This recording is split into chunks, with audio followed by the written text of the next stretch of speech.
जय हिंद दोस्तों, स्वागत करता है जीएस इनोवेशन सेंटर जमुई। और जीएस इनोवेशन सेंटर जमुई लेके आया है घटना चक्र। इतिहास का घटना चक्र सभी प्रतियोगी परीक्षाओं के लिए महत्वपूर्ण माना जाता है। तो आज से आरंभ करते हैं हिस्ट्री यानी कि इतिहास का घटना चक्र, वो भी फुल्ली डिस्क्राइब डिटेल के साथ। तो आइए हम देखते हैं क्वेश्चन नंबर 1। ठीक है, इतिहास के आरंभिक काल को निम्नलिखित में से क्या कहा जाता है? तो ऑप्शन दिया है आपके पास पूरा पाषाण काल, मध्य पाषाण काल, लघु पाषाण काल, नव पाषाण काल। तो पूरा पाषाण काल दोस्तों, ये पूरा पाषाण काल और मध्य पाषाण काल और नव पाषाण काल ये प्राग ऐतिहासिक काल का समय माना जाता है। और ये प्राग ऐतिहासिक काल को 3 भागों में बांटा गया है। प्राग ऐतिहासिक काल को 3 भागों में बांटा गया है। तो कौन कौन से भागों में बांटा गया है? प्राग, सबसे पहले देखा जाए तो प्राग ऐतिहासिक काल किसे कहा जाता है? तो प्राग ऐतिहासिक काल जो है उसे कहा जाता है जिसका कोई लिखित साक्ष्य उपलब्ध नहीं हो, उसे प्राग ऐतिहासिक काल कहा जाता है। प्राग ऐतिहासिक काल में सबसे पहला काल आता है पूरा पाषाण काल। दोस्तों, पूरा पाषाण काल में सबसे ज्यादा मनुष्य इसी काल में जो है मनुष्य जो है बिताया था। और इस काल में मनुष्य सभ्य नहीं हुआ करता था, एक मनुष्य दूसरे मनुष्य को खा जाया करते थे, अर्थात ये सभ्य मनुष्य नहीं हुआ करते थे। इसी पूरा पाषाण काल में आपको आखेट का आविष्कार हो गया था। आखेट मतलब आखेट देखने को मिला, यानी कि शिकार देखने को मिला। साथ साथ में आग का आविष्कार हो गया, खाना बदोश का, क्या चीज का? खाना बदोश का आविष्कार हो गया था, यानी कि मतलब देखने को मिला। ठीक है, तो ये पूरा पाषाण काल इसका राइट आंसर है। बी देखते हैं मध्य पाषाण काल। मध्य पाषाण काल का जो युग माना जाता है दोस्तों, ये 12,000 बीसी से यानी 5,000 बीसी तक माना जाता है। इस काल को माइक्रोलिथ काल भी कहा जाता है। इस काल को माइक्रोलिथ काल भी कहा जाता है। इस काल को माइक्रोलिथ काल कहा जाता है। इसमें कुछ विशेष हुआ क्या? तो इसमें पशुपालन, इसमें क्या हो गया? पशुपालन सामने आई। देखते हैं तीसरा जो है लघु पाषाण काल। लघु पाषाण काल में जो है दोस्तों, ये पत्थर का औजार बनना स्टार्ट हो गया। पत्थर की औजार बनना शुरू हो गया। ठीक है, नव पाषाण काल का जो काल माना जाता है 5,000 से 3,000 बीसी तक। 5,000 से 3,000 बीसी तक नव पाषाण जो है काल माना जाता है। इस काल में दोस्तों छोटे छोटे हथियार बनना शुरू हो गए थे। इसके साथ साथ कृषि कोमा मृदभांड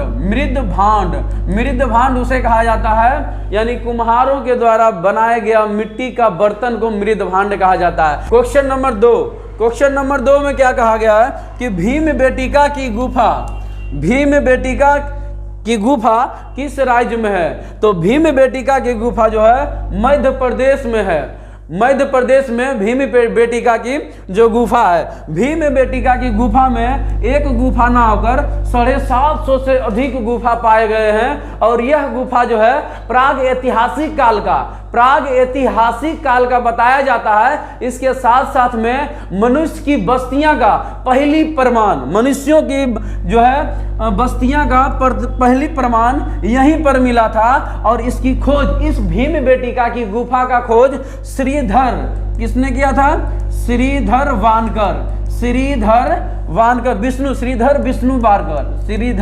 विष्णु बानकर के द्वारा कर दी गई थी। और साथ साथ में यह भोपाल से, मध्य प्रदेश का राजधानी भोपाल से साउथ ईस्ट में, यानी कि दक्षिण पूर्व से 45 किलोमीटर दूर स्थित है। 45 किलोमीटर दूर स्थित है। इसके साथ साथ भीम बेटिका की गुफा के बारे में बताया जाता है कि भीम बेटिका की जो है गुफा है, यहाँ जो है भीम बेटिका की गुफा जो है 1990 में राष्ट्रीय स्मारक के रूप में घोषित कर दिया गया था। राष्ट्रीय स्मारक के रूप में घोषित कर दिया था। इसके साथ साथ यूनेस्को के विश्व धरोहर में भी 1992 में शामिल कर दिया गया था।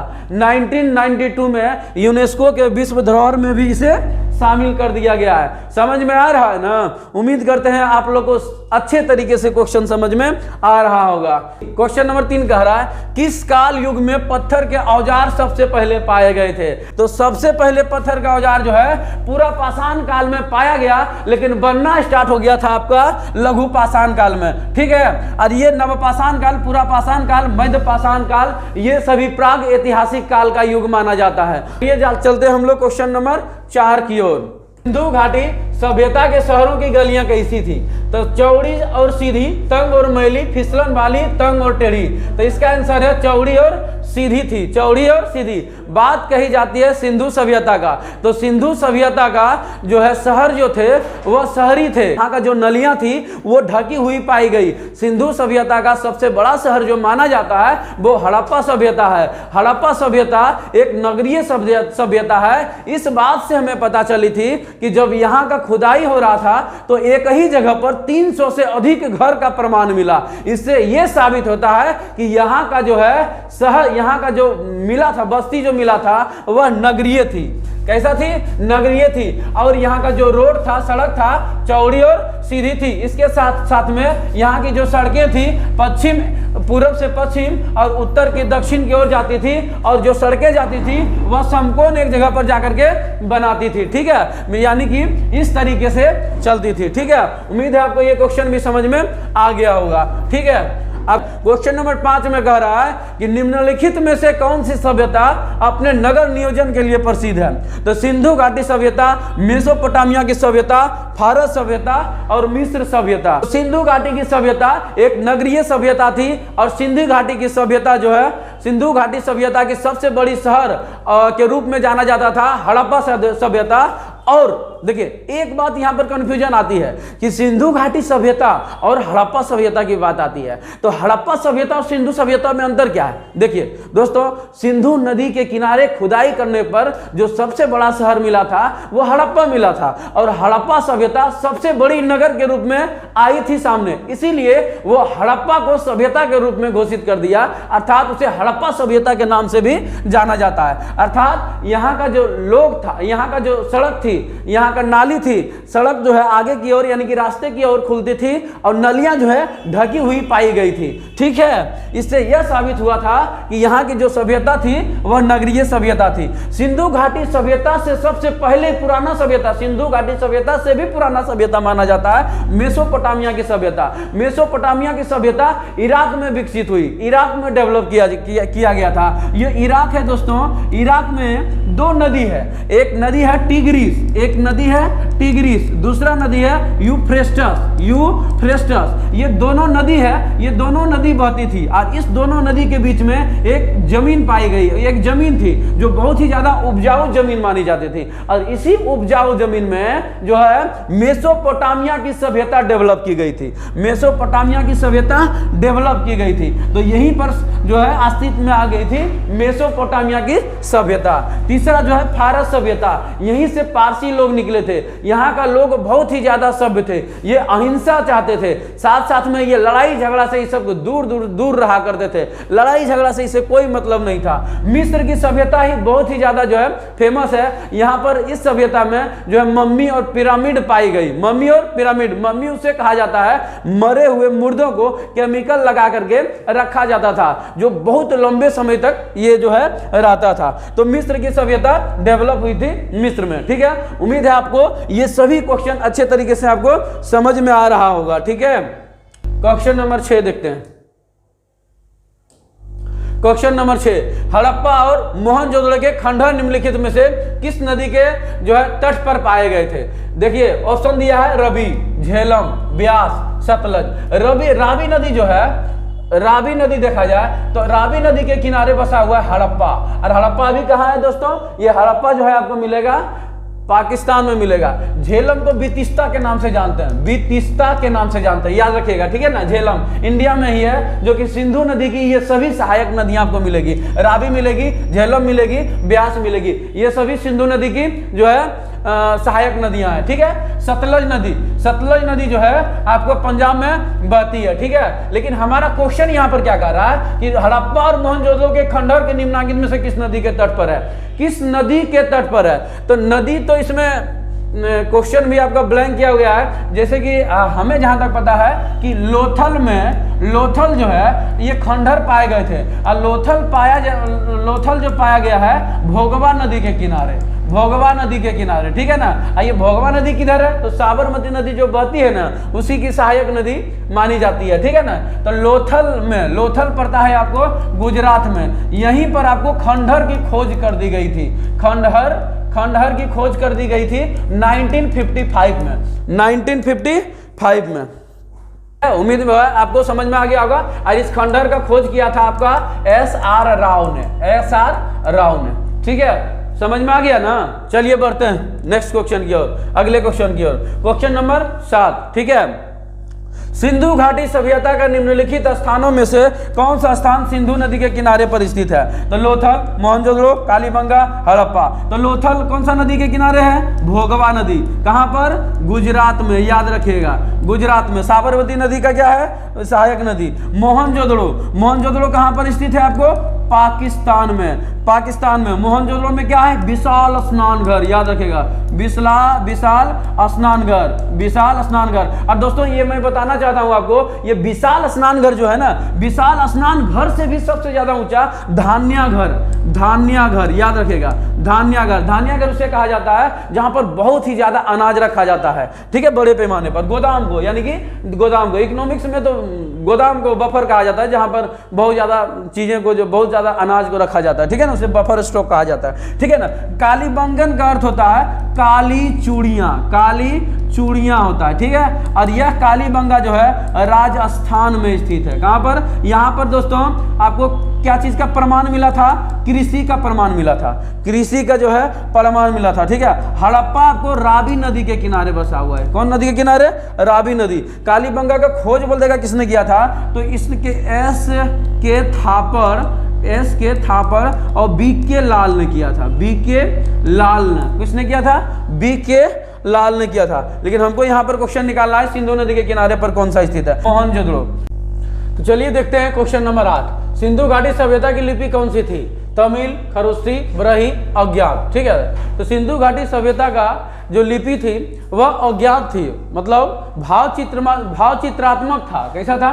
भावचित्रात्मक था, लेकिन लिखी तो गई थी, लेकिन उसे पढ़ा नहीं जा सका, अर्थात भावचित्रात्मक था, ठीक है। तब उसके बाद देखिए तमिल वही 300 BC में जो है ये अस्तित्व में आया था। और ये खरोष्ठी के ब्राही जो आया था, ये जनरली जो है मौर्य काल के समय, यानी कि अशोक के समय खरोष्ठी और ब्राही आया था। जो स्तंभ लेख और शिलालेख जो लिखी गई थी वो मौर्य काल में ही, अशोक के शासनकाल में जो लिखी गई थी, ठीक है ना, वो खरोष्ठी जो है दाएं से बाएं लिखा जाता है, याद रखेगा, दाएं से बाएं लिखा जाता है। जबकि ब्रही जो है बाएं से दाएं, ब्रही जो है बाएं से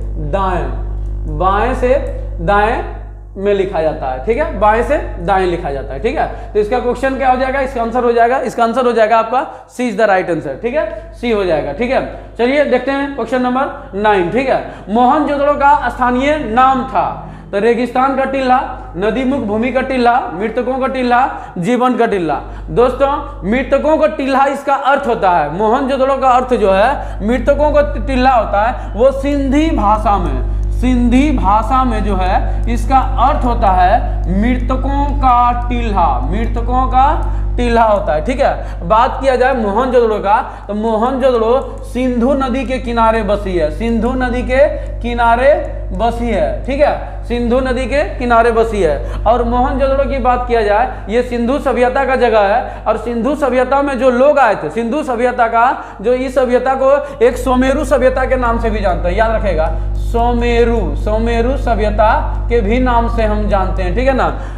मोहनजोदड़ो में जो लोग थे वो क्या क्या चीज से परिचित थे? तो ये सोना से थे, चांदी से थे, तांबा से थे, लेकिन लोहा से परिचित नहीं थे, याद रखेगा, लोहा से परिचित नहीं थे, लोहा के साथ परिचित नहीं थे। इसके साथ साथ यहाँ पर मोहनजोदड़ो में कुआं का खोज हो गया था, साथ साथ में स्नान घर, इसके साथ साथ में आपका अनाज यानी कि अन्नागर क्या भी यानी कि जो अनाज रखने वाला जो गोदाम है, ये सभी चीजों का जो है खोज हो गया था। बात करें मोहनजोदड़ो का खोज जो है 1922 में राखाल दास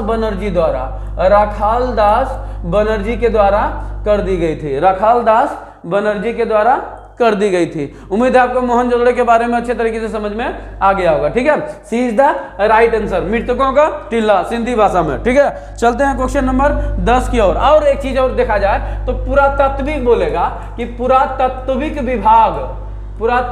जो है विभाग का जनक किसे कहा जाता है, विभाग का जनक किसे कहा जाता है, तो याद रखिएगा कनिंघम। क्या किसे कहा जाता है, कनिंघम को कहा जाता है। ठीक है, कनिंघम को। ठीक है, देखते हैं क्वेश्चन नंबर 10। मोहनजोदड़ो में सबसे बड़ा भवन कौन सा था, तो मोहनजोदड़ो में सबसे बड़ा भवन धान्याघर था। धान्याघर उसे कहा जाता है जो अनाज के गोदाम होते हैं ना, जहां पर रखते हैं, तो सबसे बड़ा विशाल के रूप में देखा गया था, धान्याघर को दिखा गया। उसके बाद दूसरा में कोई बड़ा था तो वो था आपका स्नान घर यानी कि विशाल स्नान घर था। ठीक है ना, लगभग 11.48 मीटर जो है लंबा था। ठीक है ना, ये विशाल स्नान घर। ठीक है, उसके बाद आपको ये सब आपको कुछ नहीं है। ठीक है, तो सबसे बड़ा जो है धान्याघर था, उसके बाद विशाल स्नान घर था। ठीक है, क्वेश्चन नंबर 11, विशाल स्नानघर ग्रेट बर्थ कहाँ मिला था, तो विशाल जो है ग्रेट यानी कि विशाल स्नानघर आपको मिला था मोहनजोदड़ो में। कहाँ, मोहनजोदड़ो में क्या क्या मिला था आपको याद है,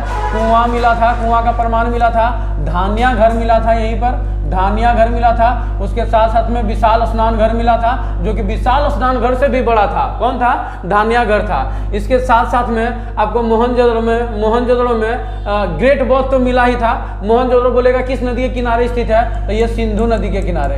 किस नदी के किनारे, सिंधु नदी के किनारे मिला था, सिंधु नदी के किनारे। इसका खोज किसने किया था, राखाल दास बनर्जी ने 1922 में किया था। हड़प्पा दयाराम सहनी ने किया था, दयाराम सहनी ने किया था, 1921 से 22 में किया था। लोथल यानी कि ये गुजरात में है, गुजरात में पड़ता है। कौन सा नदी, भोगवा नदी। कौन सा नदी, भोगवा नदी। ठीक है, भोगवा नदी। ठीक है ना, साबर नदी के किनारे ठीक पीछे पड़ता है। इसका खोज S.R. राव ने, याद रखिएगा S.R. राव ने इसका खोज किया था। चंदुदड़ो ये पड़ता है आपका पाकिस्तान के सिंध प्रांत में, याद रखेगा पाकिस्तान में पड़ता है। ठीक है ना, इसकी बोल दिया खोज किसने किया था, तो एन गोपाल मजूमदार 1931 में 1931 में किया था चंदुदड़ो में। ये सभी सिंधु घाटी सभ्यता का जो है जगह है। ठीक है, क्वेश्चन नंबर 12 की ओर चलिए। सिंधु घाटी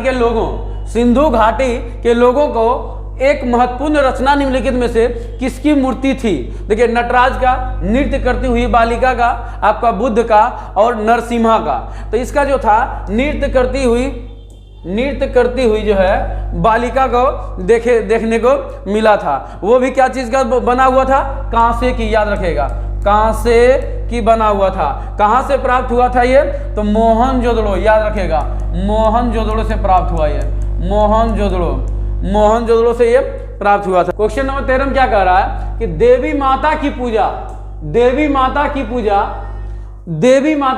पूजा संबंधित है आर्य सभ्यता के साथ, भूमध्य सागरीय सभ्यता के साथ, सिंधु घाटी सभ्यता के साथ, उत्तर वैदिक सभ्यता के साथ। तो सिंधु घाटी सभ्यता, दोस्तों सिंधु घाटी सभ्यता का एक जगह है जिसका नाम है मोहनजोदड़ो। मोहनजोदड़ो में एक स्त्री की मूर्ति मिली थी, स्त्री की मूर्ति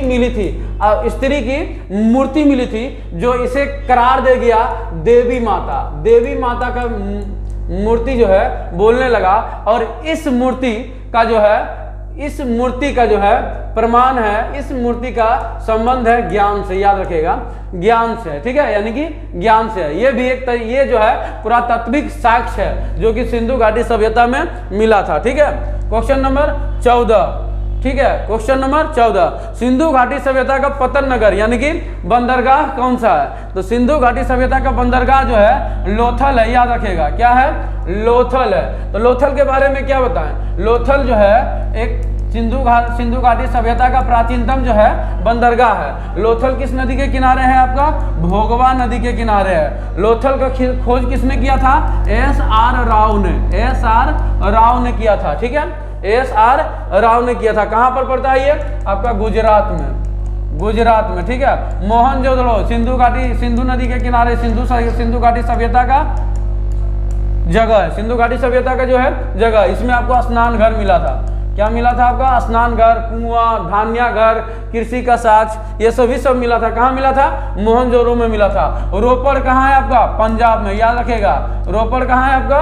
पंजाब में था। ठीक है, पंजाब में रोपड़ आपको पंजाब में था। ठीक है, कालीबंगन राजस्थान में है। कालीबंगा का अर्थ होता है काली चूड़ियां। यहाँ पर कृषि का भी क्या मिला आपका? साक्ष्य मिला था। ठीक है, लोथल नामक स्थान पर निम्नोक्त सभ्यताओं में से किसका जहाजी मालघर था? सिंधु घाटी, मेसोपोटामिया, मिस्र और फारसी। ये क्या था? सिंधु घाटी में मेसोपोटामिया क्या है? एक सभ्यता है जो कि कहाँ विकसित हुई थी? इराक में। टिग्रिस और यूफ्रेटस नदी के बीच में जो है, जो उपजाऊ मिट्टी हुई थी, उसी के बीच में एक सभ्यता विकसित हुई थी जिसका नाम है मेसोपोटामिया का सभ्यता। ठीक है, मिस्र की सभ्यता मिस्र में जो है विकसित हुई थी। यहाँ पर जो फेमस है पिरामिड और मम्मी। ठीक है, फारस की सभ्यता बहुत ही सभ्य सभ्यता माना जाता है, क्योंकि यहाँ का लोग जो बहुत ही अहिंसावादक हुआ करता था, ये लड़ाई झगड़ा नहीं करते थे। यहीं से जो है पारसी लोग जो है निकला। ठीक है, आगे चलते हैं। ठीक है, इसका आंसर क्या हो जाएगा? सिंधु घाटी हो जाएगा। ठीक है, क्वेश्चन नंबर 16, निम्न में से कौन सा सिंधु घाटी सभ्यता का एक बंदरगाह शहर माना जाता है? तो हड़प्पा, लोथल, रोपड़, बनावली। तो देखिए, ऐसे तो ये सिंधु घाटी सभ्यता का सभी जगह है, लेकिन क्या कह रहा है इसमें? सिंधु घाटी सभ्यता का बंदरगाह। तो बंदरगाह क्या था? लोथल था, याद रखेगा। लोथल यहाँ जो है प्राचीनतम जो है बंदरगाह था। ठीक है ना। अब यहाँ पर लोथल की बात की जाती है तो लोथल का खोज SR राव ने किया था, और यह भोगवा नदी के किनारे बसी है। कौन सा नदी? भोगवा नदी के किनारे, याद रखेगा। भोगवा नदी के किनारे जो है, भोगवा नदी के किनारे बसी है। इसका खोज किसने किया था? SR राव ने किया था। ठीक है, रोपड़ की बात किया जाए तो रोपड़ का खोज किया था यज्ञदत्त शर्मा ने। कहाँ स्थित है ये? पंजाब प्रांत में, अर्थात ये पंजाब में स्थित है। रोपड़ में क्या चीज का साक्ष्य मिला था? मतलब आदमी के साथ साथ कुत्ता को दफनाने का जो है साक्ष्य मिला था। हड़प्पा जो है रावी नदी के किनारे बसी है। ये पाकिस्तान में पड़ता है, रावी नदी के किनारे। ठीक है, बस। बनावली जो आपको मिल जाएगा ये हरियाणा में स्थित है, याद रखेगा। हरियाणा में स्थित है। कौन सा नदी के किनारे? तो रंगोई नदी, याद रखेगा। कौन सा नदी? रंगोई नदी के किनारे स्थित है। हल के साथ साथ आपका मिट्टी के पात्र, मिट्टी के बर्तन, याद रखेगा। मिट्टी के बर्तन, ये सभी चीजों का जो है साक्ष्य मिला था आपको बनावली में। ठीक है, उम्मीद है आपको समझ में आ गया होगा। क्वेश्चन नंबर 17, सिंधु घाटी सभ्यता में कालीबंगा निम्नलिखित में से किसके लिए प्रसिद्ध है? तो सिंधु घाटी सभ्यता में कालीबंगा का अर्थ होता है काली चूड़ियां, और अभी हमने बताया है कि कालीबंगा किस नदी के किनारे बसा हुआ है? तो कालीबंगा घग्घर नदी के किनारे, याद रखिएगा। कालीबंगा जो है घग्घर नदी। देखते हैं कालीबंगा के बारे में। कालीबंगा, तो कालीबंगा में क्या क्या हुआ था? सबसे पहले देखा जाए तो कालीबंगा का अर्थ क्या होता है? काली चूड़ियां। और कालीबंगा में काली चूड़ियां किस नदी के किनारे? घग्घर नदी। कालीबंगा का खोज किसने किया था? ए के थापड़ और बी के लाल। ए के थापड़ और बी के लाल। यहाँ पर किसकी साक्ष्य मिलती है? तो यहाँ कपास की खेती मेहरगढ़ में, पाकिस्तान में मेहरगढ़ पड़ता है, याद रखेगा। कपास की खेती का साक्ष्य जो मिला मेहरगढ़, ये नवपाषाण काल का था। नवपाषाण काल का, याद रखेगा। बंदरगाह कहाँ है? लोथल में, याद रखेगा। लोथल में। चट्टान कटौती का वास्तुकला, यानी कि जो चट्टान से पत्थर से जो औजार बनाने लगा था वो लघु पाषाण काल में, याद रखेगा। लघु पाषाण काल लघु पाषाण काल, मिट्टी के पात्र यानी कि मिट्टी का बर्तन जो है यानी जिसे मृदभांड कहते हैं वो बनाना स्टार्ट कर दिया था आपको कहां पर, कालीबंगा में, याद रखिएगा। ठीक है, चलिए आगे चलते हैं। क्वेश्चन नंबर 18, सिंधु अर्थव्यवस्था की ताकत क्या थी? तो सिंधु अर्थव्यवस्था की ताकत थी व्यापार, याद रखिएगा, व्यापार थी। व्यापार के साथ साथ में यहाँ पर पशुपालन भी था और यहाँ का जो लोग थे जौ से परिचित थे, याद रखेगा, जौ की खेती यहाँ पर जो है की जाती थी, याद रखेगा। उसके बाद आपको चाक पर बनाए गए बर्तन, देखिए सिंधु घाटी सभ्यता में बहुत सारे ऐसे स्थान हैं जहाँ पर मृदभांड की साक्ष्य मिला, जैसे कालीबंगा मिला था आपको, उसके बाद आपको रोपड़ मिल जाएगा। ये सभी जगह पर आपको मृदभांड की जो है चर्चा की गई है, प्रमाण भी मिली है। ठीक है, तो ये जो है सिंधु घाटी अर्थव्यवस्था की ताकत थी व्यापार। ठीक है, चलिए क्वेश्चन नंबर 20 क्या है, सोत्तु गुई सिंधु घाटी सभ्यता किस देश में है? देखिए ये सोर्तगुई और सिंधु घाटी सभ्यता क्या होता है, ये सोर्तगुई बोल दे, एगो मुंडी गाक बोल दे, याद रखेगा, या तो सोर्तगुई या तो मुंडी गाक बोल दे, आपको मुंडी गाक बोल दे। ये दोनों सिंधु घाटी सभ्यता का एक जगह है, सिंधु घाटी सभ्यता का एक जगह है, एक पुरातात्विक जगह है जो कि अफगानिस्तान में स्थित है। कहाँ स्थित है? अफगानिस्तान में जो है, अफगानिस्तान में स्थित है। ठीक है, ये सिंधु घाटी की जगह, इसका आंसर हो जाएगा आपका सी हो जाएगा। पाकिस्तान में कौन कौन सा जगह स्थित है, जल्दी फटाफट बताइए, तो कमेंट करके बताइए। पाकिस्तान में कौन कौन सा जगह, हड़प्पा है आपका, मोहनजोदड़ो है आपका, मोहनजोदड़ो है आपका, और उसके बाद आपको क्या मिला आपको, उसके बाद आपको मोहनजोदड़ो के बाद मेहरगढ़, क्या है, मेहरगढ़ है, ये सभी जो है पाकिस्तान में। ठीक है, उसके बाद आपको तिब्बत है, भारत है, उसके बाद ऐसा तो भारत में बहुत सारा ऐसा जगह है जो कि सिंधु घाटी सभ्यता का खोजा गया है। कालीबंगा है, रोपड़ है, बनावली है, लोथल है, आलमगीर पुल है ना, ये सभी चीजें जो है आपको सिंधु घाटी सभ्यता का है। तो आज हमने एक टॉपिक जो है इतिहास का कवर कर लिया है। उम्मीद है कि आपको ये पसंद आया होगा वीडियो। अगर पसंद आया होगा तो लाइक करें, सब्सक्राइब करें, शेयर करें। थैंक यू, धन्यवाद।